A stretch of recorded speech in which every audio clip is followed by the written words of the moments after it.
Country Northern YouTube.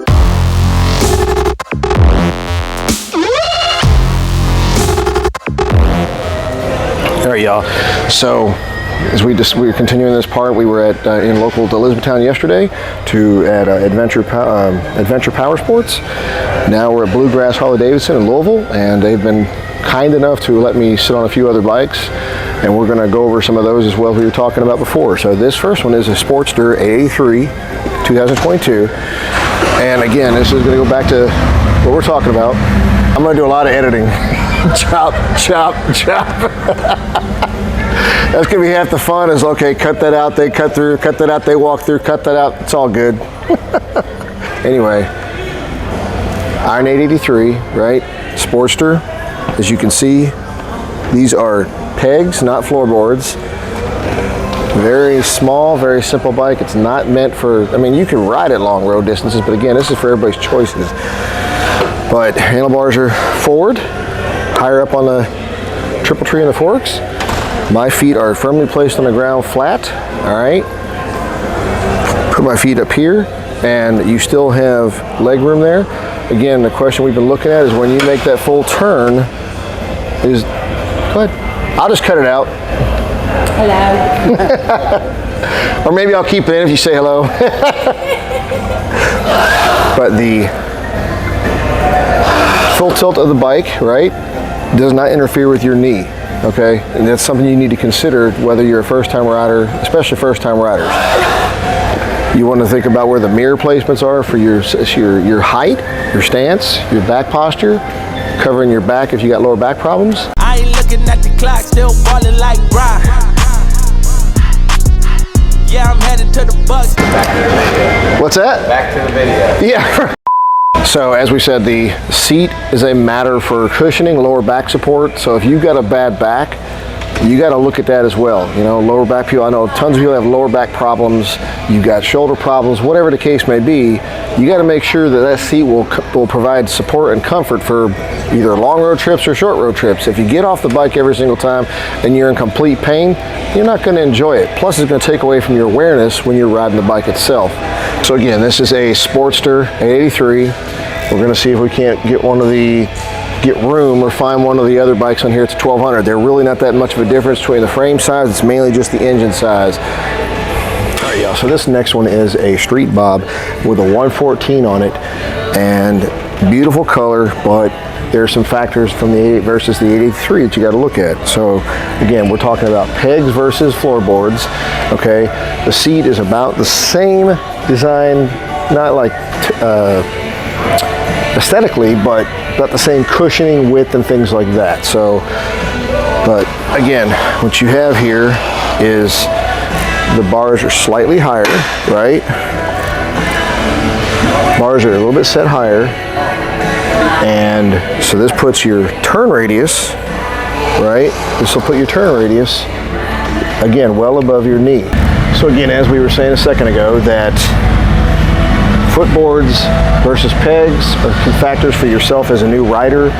The reach, as we said, right? How far you're reaching out for the handlebars. When you're making a full tilt turn, as you can see here, my torso, and this is me, 5'11", with my reach, 5'11", I'm able to do a full-on turn with these bars without having to worry about hitting anything or moving my upper body too much for interfering with comfort of my position. You should be able to, if you watch Jerry Powell, you know, you watch Robert Simmons, any of those cats, when they're doing their maneuvers, torso is generally straight up and down.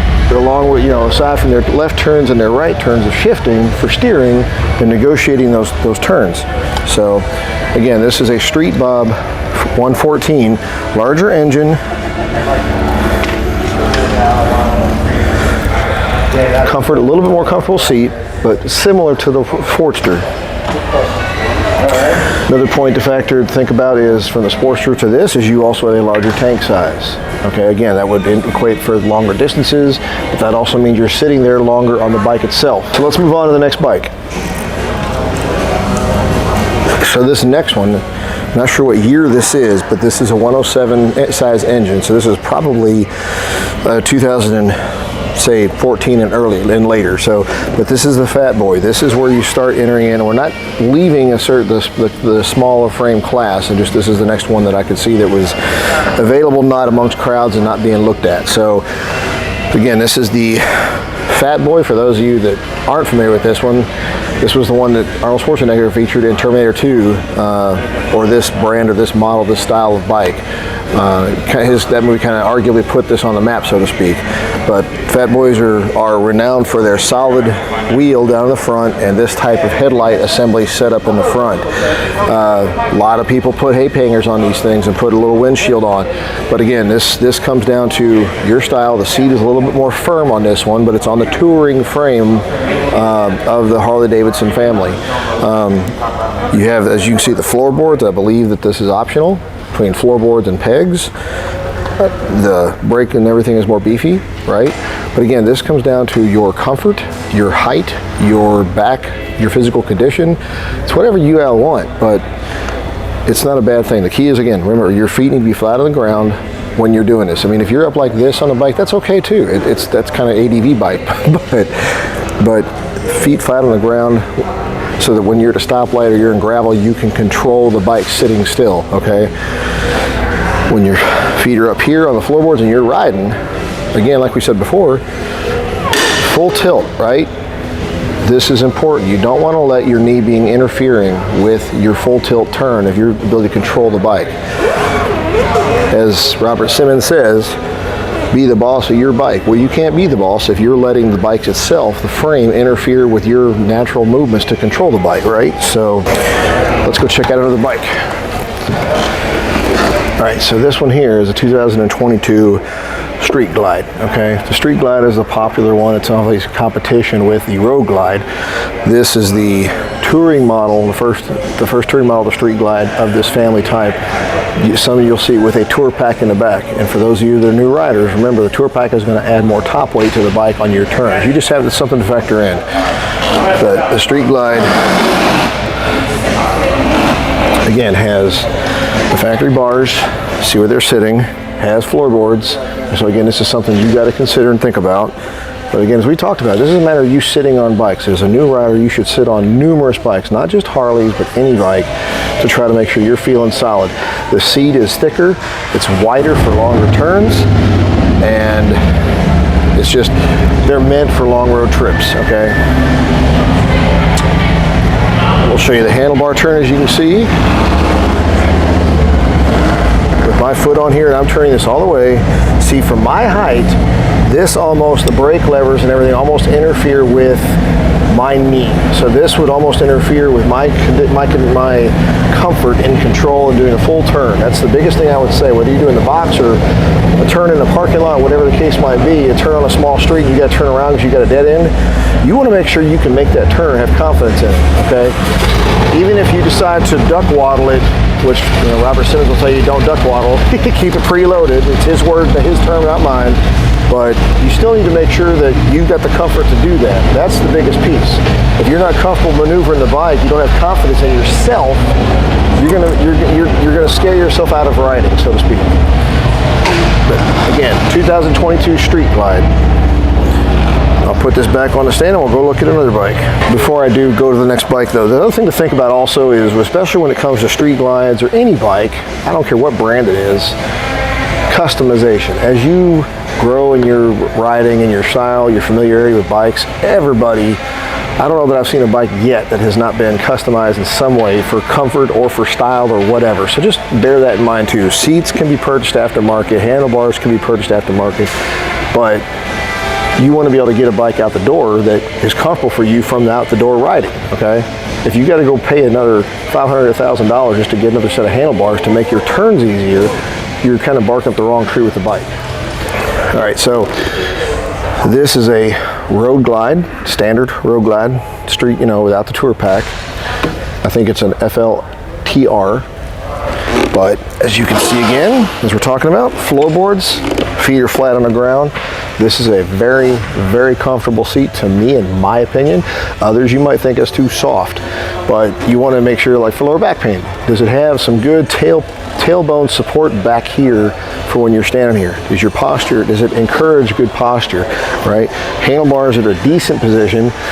Again, for me, I'm not comfortable with this. I would do this starting out, but as you can see, when you turn full tilt, yes, it clears my knees, and this is not making me, with my arm reach, it's not making me turn my body like this just to have to reach the full extent of the turn to full tilt, okay? I should be able to turn around and look behind me to make a full tilt turn in a box or any other environment without having any challenge or issues. Tank is bigger, so you have to factor that into your sitting, like you want to feel like you're on a horse. But again, the size of the tank is only really a factor when it comes to you're sitting down here in the crotch area, or if you're looking at doing long trip and road distance travels and stuff like that. If you're looking for an around the town bike, and again, that's what goes back to what we were talking about before, where every single bike you ask about depends upon what your riding style, what you plan on doing. But again, this is a road glide. And it's one of their larger touring models. We have some around here that have the touring packs, but they're really hard to find or hard to get a hold of without them being sold before you get them out the door, whatever. So, but let's look in there front of the bike. So as we discussed earlier, this is also a road glide, and down at the front there's a Streed Glide Limited, I believe is what it is. But the difference is the fixed fairing frame, the fixed fairing on the front, okay? And then you have the tour pack on the back. This is different from the Road Glide FLTRU and the Street Glide we looked at a second ago that did not have this. This adds weight. It definitely adds structure and a place for you to add storage. And if you ride with a passenger a lot, definitely adds a passenger comfort, okay? But it adds top weight, so just something to consider. The other factor is we didn't talk about, I didn't mention a second ago, and I think it's the Kawasaki Vaquero, the Honda Goldwing is the same, the Indian Challengers are the same, but the fixed, for those of you that are new to riding, the fixed frame fairing versus the Street Glide or the regular Batwing fairing is, this fairing is mounted to the frame of the bike, okay? That means it does not,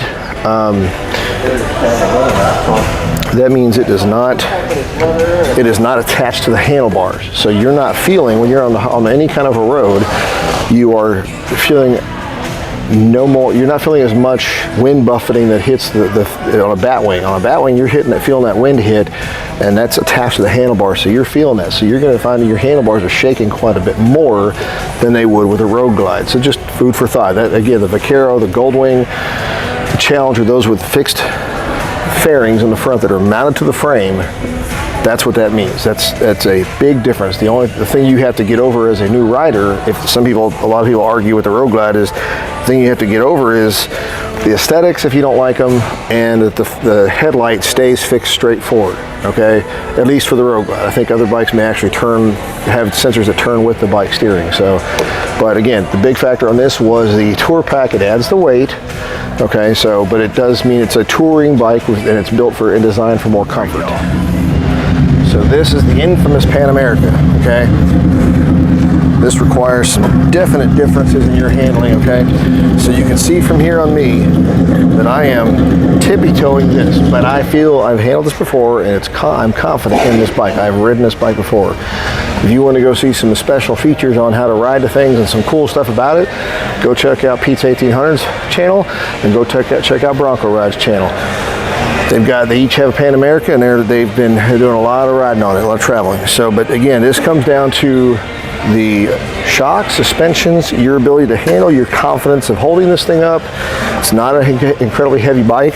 You have lower or mid-range mounted foot pegs to control, okay, and your brake levers down here. So again, this is something that if you've never ridden before ever, not even off-road, motocross, this is something that takes getting used to. When I demo rode this thing, it took a lot of getting used to it. I took my time on the bike because your clutch is down here as opposed to located up front here where you're used to on a regular cruiser, right? Same concept applies to over here with your brake. It's down low on it, mid-range down below. When you do a full turn, you can do it, and it's not going to affect your knees really at all, but it's just a matter of your placement, positioning, and body's position on the bike. It's got a very comfortable seat. These are meant for ADV bikes, so adventure, touring, off-road. The Pan America was designed really for the off-road element, but a combination between off-road and on-road, and I know people that are doing both of them, so it gives you that versatility as long as you don't have any problem with the confidence of handling the bike itself. But again, biggest thing I've seen for anybody, especially a new rider, if you are not tall, it's up to you to decide whether or not you're comfortable having your feet at a tip-toe position, okay? I know, for example, Bronco Ride, Colin is 6'3", 6'4", maybe 6'5", something like that. So he's flat on the ground, flat-footed, no issues.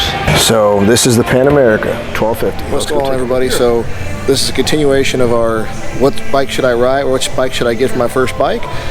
You've already seen me sit on several bikes and give my perspective, but now I'm going to give you a perspective from a salesperson. This is Thumper from Bluegrass Harley Davidson. They've blessed us enough to say, hey, you can shoot some pictures, some video on our floor, and Thumper's been nice enough to volunteer to say, hey, he's going to help us out. So he's going to give us a salesperson perspective on what he tells a brand new person who just got their endorsement, just came off the course, what kind of bike, what they should be looking at and considering as they go through their bike selection. Take it away, Thumper. All right, thanks, Toby. So if I have a new rider, the first thing we want to look at is physical fitment of the bike, right? So I will sit a person on a bike, I'll have them lift the bike up, and then before I have them lift up their feet, I want to ask them how it feels just sitting there naturally with their feet down. Do you feel any pinching in your hips? Are your feet flat on the ground? Are you secure and flat-footed? When you put your hands up on the bar, I'll ask them, what are you feeling in your back? Do you feel like you're leaning forward? Do you feel like you're leaning backwards? Do you feel crunched up?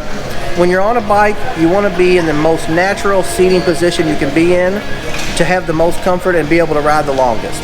So I will put them, and then I'll hold the bike up.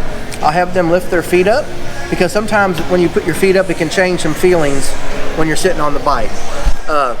So once I bring their feet up, I'll ask them the same kind of questions. Okay, what did that do? Do you feel any kind of pinching or uncomfortableness in your hips? You know, yay or nay. And then I'll ask them again, how does your back feel now that you have your feet up? Are you feeling any pinching? Do you feel like you're too slumped over? Do you feel like you're being pulled back away from the bike? And then I'll kind of address that.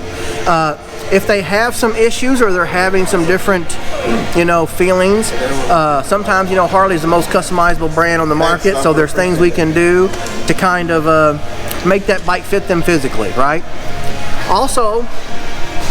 I also want to get a feel for a person's size, because sometimes, if it's a bigger guy or a taller lady, everybody thinks they're supposed to start on a smaller bike.